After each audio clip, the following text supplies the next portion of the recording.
This is Skyline Drive. It's a great place to hike. I've been hiking here for over 10 years. It's about 50 miles southeast of Springfield, Missouri, and the topography here is great, and there's a ton of trails. It goes from high glades to strands of beautiful pine forest to a large valley with a large creek running to it with an old farmstead down in the valley. It's just a great place to hike, and there's a ton of trails. I have never seen another human hiker here ever, and I've been hiking here over 11 years. So if you want to find a great place with a lot of good topography and a lot of trails, this is a place to come. And now I'll put a map at the end of this video so you can see exactly how to get here.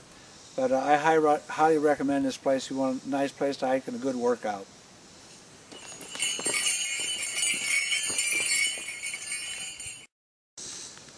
At a little past a half a mile from the trailhead, the trail splits into two different directions here. One there, which I'm going to take, which is more scenic, and the other one straight ahead, which goes straight into the big valley, the far end of it. We're going to take the one on the right here, and I'll mark this on the map. After you take the first split to the right at about 0.55 miles, which is a little more than a half mile out from the trailhead, you'll go 2/10 of a mile, and there's another split right here.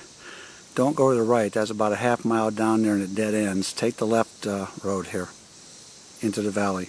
This is a really pretty strand up on a hill of pine trees out here. It's a pretty big strand. Mostly it's up on top of the hill. The trail's down on the side below it. But it is a pretty strand of trees. This is just another view of the mountains off in the distance from the trail. Good view. There's a major T you hit at 1.5 miles from the start of the trailhead on Skyline Drive. You got a choice of going left down the hill or right up the hill. Either one takes you into the valley. But I always go left because I get in there within about a mile. If you go right, there's some scenic overlooks way up there. But it will take you a long time to get in the valley. It's about 3 or 4 more miles to get into the valley because of the way it goes. Either way is okay, it just depends on your preference. There's a sign over here that says something. I don't know what it says. It says no ATVs. Well, that's the route I take, down the hill into the valley. But you can go either way. Well, I came a half a mile up that hill at the T.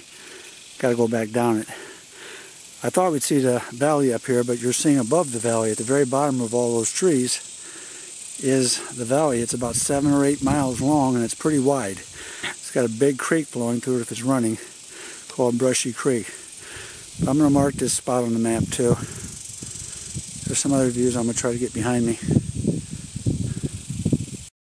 This is all Mark Twain National Forest. This field with this road goes on for 3 or 4 miles still while it's in the National Forest. I think what the government does is lets farmers come down here and get that hay because it would go to waste otherwise. And sometimes you'll see cows down here, but I've checked into this and I'm certain this is Mark Twain National Forest and open for hiking. I have gone completely to the end of this field and it's about 2 or 3 miles more until you hit a dead end and have to go up the hill. But it's a wide valley and a big valley. And there's a big creek on my left, which might be dry. We'll find out in a minute. Barn right there. What's left of it. Should be able to see it here. I'm going to go in there and take a look. This is right in the middle of the valley as you come out of the woods. To the right about 3 blocks. There's a barn about 75 feet in front of me in the camera in the middle. About 75 feet behind and to the east of the barn is an old mill, what was once a mill. There's the one side, this is a creek I'm standing in. There's one side of it. You get a lot better view if you come in the winter when there's vegetation's gone, but there's the other side over there. And I actually found a mill wheel down in here in the winter one time, right around here. But I don't know how to find it in all this vegetation. There's the, that might have been part of the mill, that big piece of wood there, but that's what this is. This was some type of a mill. If you come in the winter, you'll probably see the millstone laying here alongside of this. What's left of the barn, you can see there. Looks like this hasn't been used in quite a while. to me. Good place to go if it started raining heavily.